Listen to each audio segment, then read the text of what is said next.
Morning, the most news in the morning, period. Weekdays 6 Eastern. You say that the legislative process around this bill was, quote, atrocious. President Obama, when he was a candidate on the trail, pledged that the public would have 5 days to review legislation online before he signed it.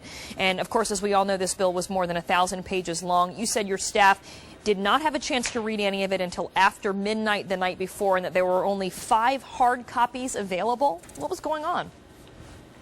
There were 5 copies available to the House and I think 5 to the Senate. And that wasn't available until the House opened at noontime. So, no, it essentially was not available to us. And who could stay up all night and read 1,000 pages? So obviously it was done, like business as usual. Things have been going on like this for a long time. But this one was a little bit worse, and it was bigger than usual. So it was not a very good day for America. So besides the problems that you have with how it went down, you also have major policy concerns and differences with what you think this stimulus will do. You say that you just don't think it's going to stimulate the economy, that it's going to actually prolong the agony. Why do you feel that way? Well, this is the whole thing. It was a bad process, but if you come to the conclusion that it's a negative, it's really a sad day. Because we got into our mess by spending too much money, running up too much debt, and printing too much money. And that's exactly what we're doing. We're printing money and running up debt. This bill was equivalent to what we had spent prior to 1980. The national debt was $800 billion in 1980. We had to raise the national debt this time with this bill by another nearly $800 billion. So it's a process that will delay the recovery.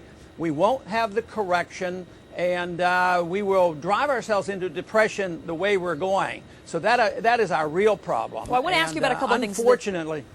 There's stimulus in the tax credits, right? Because when people get to keep a little bit more of their own money, they spend it. A third of this is tax cuts.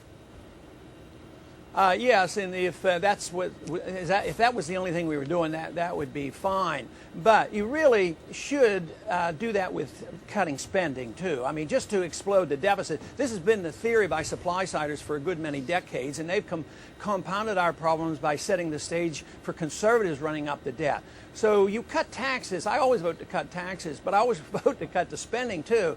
And I think the most vulnerable place to cut spending would be overseas spending. To run our empire, we spend $1 trillion a year. We need to cut spending and cut taxes and get the control of the money back into the hands of the people and out of the control of the Congress, out of the control of the Federal Reserve System. Then we will have a recovery. I want to ask you about this, though. What about the fact that we do have a crumbling infrastructure in many places, and that, if they're going to spend this type of money, at least spend it on something that will, A, they talk about shovel-ready projects, put some people back to work now, and B, make things better for the future?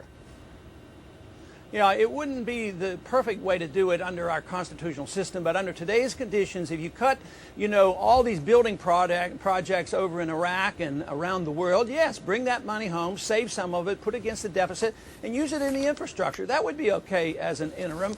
But just think of how many bridges we pay to blow up around the world. Then we go and we pay to rebuild them, and then the money gets lost in corruption overseas. So I would say, yes, we could have some infrastructure rebuilt in this country, but at the rate we're going, we're just throwing more money at it. We don't change any policies, whether it's the welfare policy or it's the warfare policy. The policies always remain the same. Either party's in power, and right now the Republicans are doing a much better job. But all I got to say is, where were we for the past 8 years? We contributed to this problem, and that's why our credibility is low. But what we need to do is just look to the Constitution, follow the rules, and we would come up with all the answers that we needed.